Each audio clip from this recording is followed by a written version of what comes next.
What if everything you've been told about imposter syndrome is actually making it worse? After analyzing hundreds of hours of client sessions and studying every expert's approach to imposter syndrome, I have identified these 5 imposter syndrome myths that keep people stuck.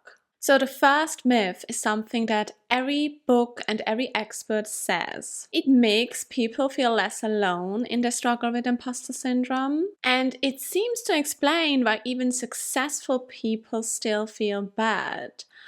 But it's still a myth that is sabotaging you, and this myth is everybody successful has imposter syndrome. It's just normal. But this is like saying everyone who has a broken leg limps, so limping is normal. Just because something is common doesn't mean it's healthy. Here's why this myth is so harmful.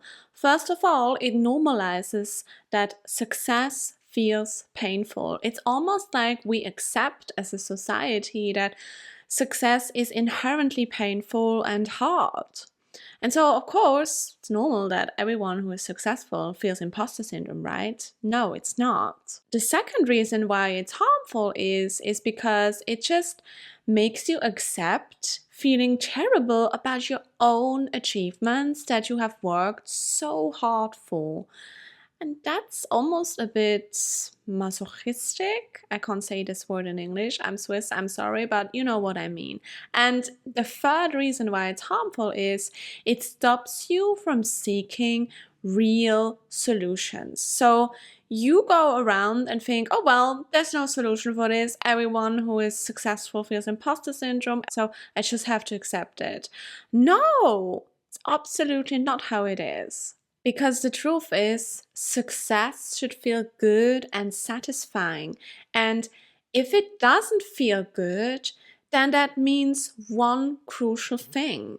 And that one crucial thing is that your subconscious rejects your success.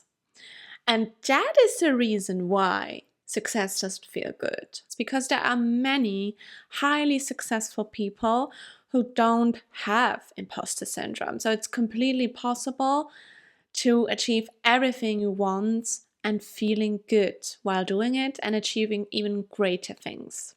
So the second myth about imposter syndrome is something that is one of the most common pieces of advice that are giving.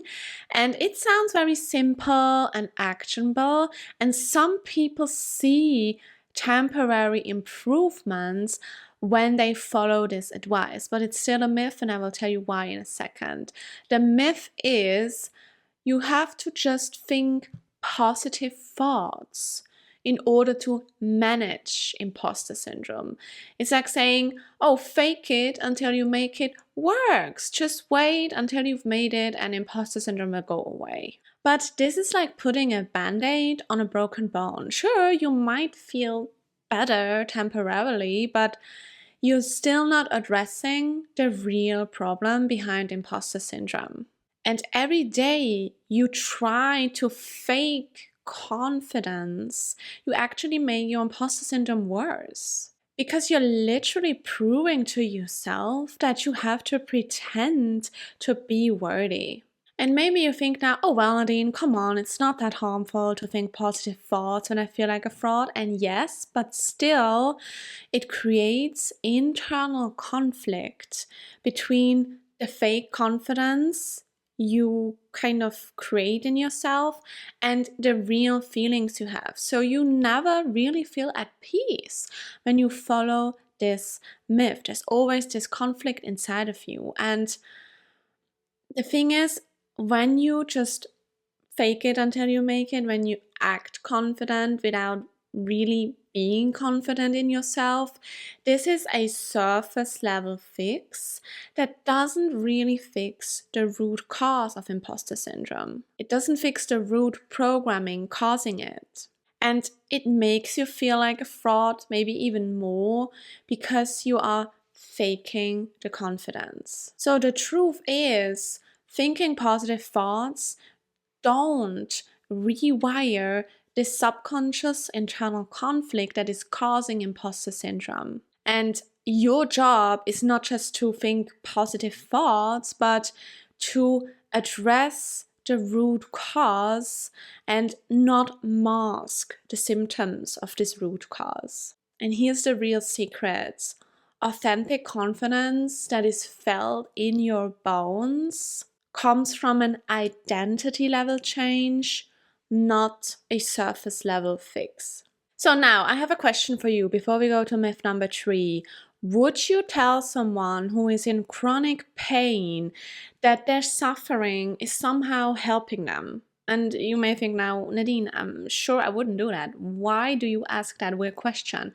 Well, myth number 3 is exactly doing the same, because myth number 3 is imposter syndrome is a good thing. It means you're growing. It means you are developing yourself. It just keeps you sharp. And I just have to roll my eyes so hard when I hear this, because this is like saying, hey, your anxiety attacks are making you a better performer. And we both know that's not true, right? So why do we believe in this myth number 3? This myth tricks you into glorifying your internal torture as a success strategy. But meanwhile, you're operating at half of your potential because you're fighting yourself instead of your competition. The truth is that growth happens way faster when you're not constantly fighting yourself. You can be sharp and competitive from confidence and not from fear. And peak performance comes from alignment in yourself, not from internal conflict. So the next myth is something that is one of the most harmful ones because it keeps you in a constant hamster wheel. And this myth is imposter syndrome will go away once you have more success or more credentials. And we both know that this is not true at all. But why do people believe in this myth? Well, your logical mind probably tells you that, well, once you have achieved milestone A or milestone B, you will finally feel like the successful person you are. And it seems like kind of a natural solution to these imposter feelings, right? And we as a society, we place enormous value on external validation, and we feel like, well, this will just work one day, once I have achieved enough. But this is like thinking you can cure thirst by looking at water. More external proof won't fix your internal programming that is causing imposter syndrome. And I have seen 8-figure entrepreneurs who still feel like frauds, who move the goalposts just further away. And they have wasted years chasing validation that never feels enough. And the reason this myth is extremely harmful is because you are chasing this external validation forever, wasting so many years, so much energy and time into fixing something in your external world while completely ignoring the real solution that is in the internal world. And the worst thing about this is the more successful you get, the more milestones you achieve, the worse imposter syndrome begins to feel. The more you will feel like a fraud. And let me know in the comments if you have experienced that as well for yourself. So the truth is that the problem is internal programming, not a lack of evidence. And your job is to fix your internal identity story, not collect more external proof. So the next myth and the last myth is the most dangerous myth of all of them, because it sentences you to a lifetime of struggle for absolutely no reason. And every day you believe this, you're operating below your potential. Every opportunity you don't take, every win you minimize, that's the real cost of accepting this lie. And the myth is, you just have to learn to live with imposter syndrome. There's no cure. So why do we even believe this if it is so harmful? Well, almost every expert tells you that. Every book you read about imposter syndrome tells you exactly this.